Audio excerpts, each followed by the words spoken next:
दुनिया में बहुत कम ऐसे लोग होते हैं जिन्हें उनकी कला के लिए उनके मरने के बाद भी याद किया जाता है। उनमें से एक मशहूर कलाकार श्री लियोनार्डो डा विंची हैं। इटली की राजशाही के दौरान लियोनार्डो डा विंची एक कलाकार, वैज्ञानिक तथा खोजकर्ता के रूप में जाने जाते थे। उन्हें आज तक उनकी प्रतिभा के लिए याद किया जाता है। पुरातत्ववेत्ता द्वारा उन्हें पूरे विश्व में सबसे प्रतिभाशाली व्यक्ति का दर्जा दिया गया है।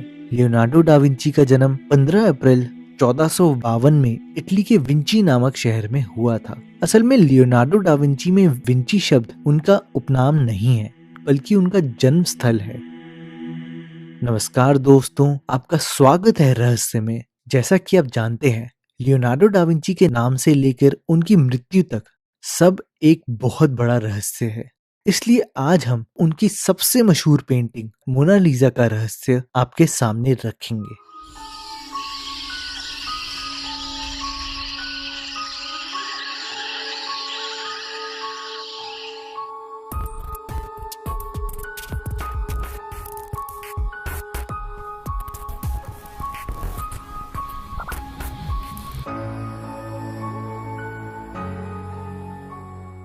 दुनिया में जो सबसे मशहूर और रहस्यमय पेंटिंग है वो है मोनालिसा पेंटिंग, जिसने दुनिया भर को सोचने पर मजबूर कर दिया है।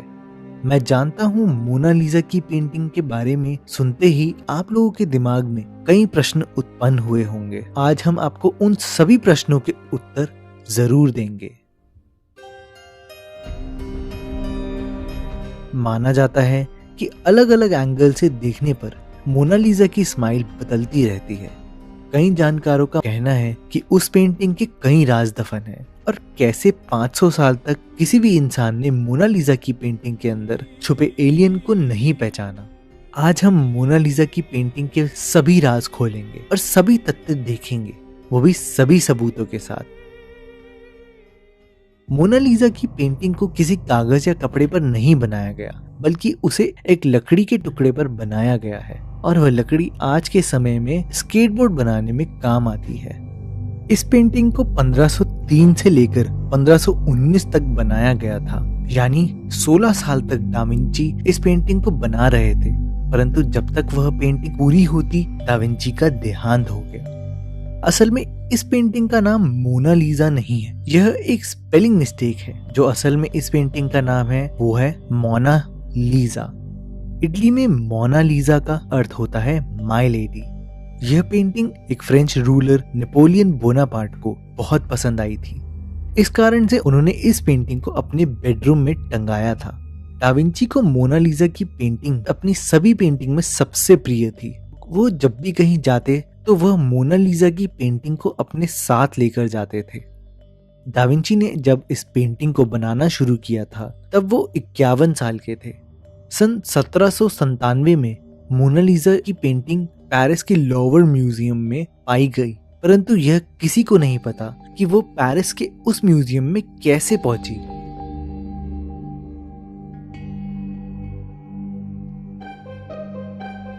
इक्कीस अगस्त 1911 में वह पेंटिंग म्यूजियम से चोरी हो गई थी।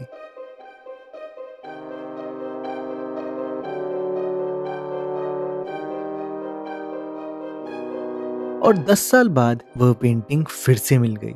1951 में एक आदमी ने उस पेंटिंग पर पत्थर फेंका, जिस कारण से मोनालिसा के उल्टे हाथ की कोहनी पर उस पत्थर के कारण एक निशान पड़ा हुआ है।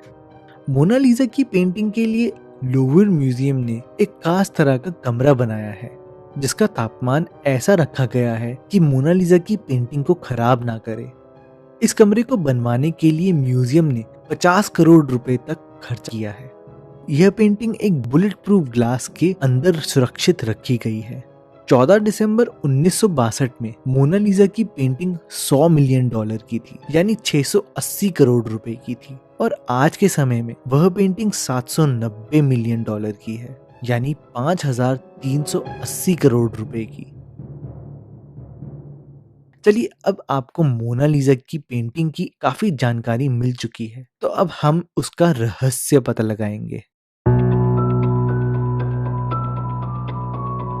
डा विंची ने ये कहीं नहीं बताया है कि उस पेंटिंग में जो महिला है वह कौन है। उन्होंने अपनी किसी भी लिखी हुई रचना में से एक में भी मोनालिसा से जुड़ी एक भी सुराग नहीं बताया और ना ही कोई जिक्र किया है।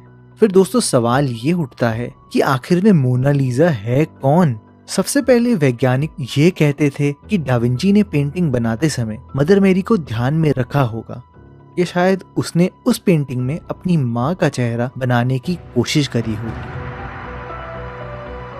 कई वैज्ञानिकों का मानना है कि डाविंची ने उस पेंटिंग में अपने आप को एक महिला के रूप में प्रदर्शित किया है, परंतु इनमें से कुछ भी सच नहीं है। अगर हम उस समय की किसी भी इंसान को देखें तो मोनालिसा की शक्ल किसी भी इंसान से नहीं मिलती है। तो आखिर में कौन है मोनालिसा?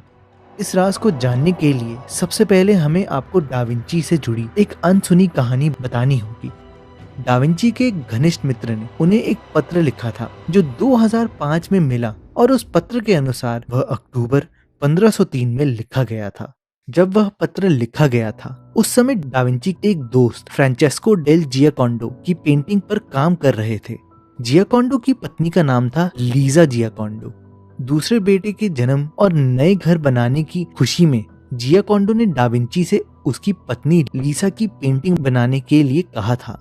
तो इस पत्र के आधार पर हमें पता चलता है कि जिस समय यह पत्र लिखा गया था उस समय डाविंची मोनालिसा की पेंटिंग पर काम कर रहे थे। पर हम यह पूरी तरह से नहीं कह सकते कि मोनालिसा की पेंटिंग लीसा जियाकोंडो की है।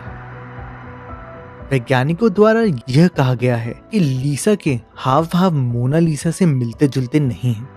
2004 में एक वैज्ञानिक जिसका नाम पास्कल कॉटे था, उसने मोनालिसा की पेंटिंग को स्पेक्ट्रल लाइट टेक्नोलॉजी की हाई इंटेंसिटी लाइट और मल्टी लेंस कैमरा की मदद से पेंटिंग की कई अलग अलग लेयर्स निकाल ली और ऐसा करने पर जो पता चला उसने सारी दुनिया को हैरान कर दिया, क्योंकि उस प्रयोग से यह पता चला कि जो पेंट डाविंची ने इस्तेमाल किया था उसकी मोटाई 40 माइक्रोमीटर थी, यानी एक बाल से भी ज्यादा पतली। उस पेंटिंग में 3 परत हैं, जिसमें मोनालिसा की पेंटिंग के अंदर किसी और इंसान की पेंटिंग छुपी है। पर हैरान करने वाली बात यह है कि वह पेंटिंग लीजा कोंडो की शक्ल से बहुत मिलती जुलती है। डाविंची ने लीसा की ही शक्ल पेंटिंग में बनाई थी, परंतु डाविंची को लीसा का चेहरा खास पसंद नहीं था, जिस कारण से डाविंची ने उस पेंटिंग को और मॉडिफाई करते हुए मोनालिसा की तस्वीर उसी पेंटिंग के ऊपर बना दी। जैसा कि हमने आपको बोला था कि अलग अलग एंगल से देखने पर मोनालिसा की स्माइल बदलती रहती है। संडरलैंड यूनिवर्सिटी ने एक बार अपने वॉलंटियर्स के साथ मोनालिसा की पेंटिंग को लेकर सर्वे किया, जिसमें यह निकल के आया कि दूर से देखने पर मोनालिसा स्माइल करती हुई लगती है, परंतु जब हम केवल उसके होठों को देखते हैं तब वह दोनों कोनों से थोड़ी झुकी हुई लगती है, जिस कारण से मोनालिसा उदास लगती है। डाविंची ने इस पेंटिंग को बनाने में एक टेक्निक का इस्तेमाल किया है जिसे सुफुमोटो कहते हैं। इस टेक्निक में किसी आउटलाइन का इस्तेमाल नहीं होता और अगर आउटलाइन होती है तो उसे कई रंगों से मिला दिया जाता है। आज तक कोई भी इंसान इस टेक्निक को इतनी परफेक्शन के साथ नहीं कर पाया जितना डाविंची ने किया है। परंतु मोनालिसा की बदलती स्माइल का केवल यह राज नहीं है। असल में जो राज है वह ये है कि जब हम मोनालिसा की आंखों में देखते हैं तो वो एक खुशनुमा इंसान की आंखों से मिलती जुलती है, पर जब हम मोनालिसा के होठों को देखते हैं तब वह मुस्कुराहट गायब हो जाती है। मोनालिसा की पेंटिंग के अंदर एक हिडन मैसेज भी है। डाविंची को पेंटिंग के अंदर मैसेज को छुपाना बखूबी आता था। मोनालिसा की पेंटिंग में मोनालिसा के उल्टे हाथ की तरफ छुपा हुआ एक मैसेज है। जब अल्ट्रा हाई एंड माइक्रोस्कोप की मदद से पेंटिंग के अलग अलग भाग को बारीकी से देखा जा रहा था तब वहां कुछ अक्षर पाए गए जो डाविंची द्वारा उस पेंटिंग में लिखे गए होंगे। अगर हम उन अक्षरों को क्रोनोलॉजिकली लिखें तो वह शब्द थे ला रिस्पोस्ता सी त्रोवाकी। यह शब्द इटालियन भाषा में लिखे गए हैं, जिसका मतलब है द आंसर इज हेयर। यानी उस पेंटिंग में जो भी रहस्य था उस पर से पर्दा खुलने वाला था, क्योंकि अब हमें उस जगह का पता चल गया था जहां इस पेंटिंग का पूरा राज छिपा था। जिस राज को पता लगाने के लिए कई लोगों ने कोशिश करी, पर कोई भी कुछ पता नहीं लगा पाया। हाल ही में एक लोकप्रिय वेबसाइट पैरानॉर्मल क्रूशिबल ने दावा किया कि मोनालिसा की पेंटिंग में एलियन छुपा है। सुनने में तो दोस्तों बहुत ही अटपटा लगता है, पर एक बारी इस पॉइंट को भी ध्यान से देखते हैं। अगर हम मोनालिसा की पेंटिंग की लेफ्ट साइड को मिरर से जोड़ते हैं तो हमें एक एलियन का चेहरा उस तस्वीर में मिल जाता है, जो अगर आप स्क्रीन पे देखो तो आपको दिख जाएगा। दोस्तों सुनने में तो ये बिल्कुल ही मजाक लग रहा है, पर सबसे अहम बात यह है कि एलियन की तस्वीर हमें उस जगह पर मिलती है जहां पर डाविंची ने उत्तर होने का प्रमाण किया था।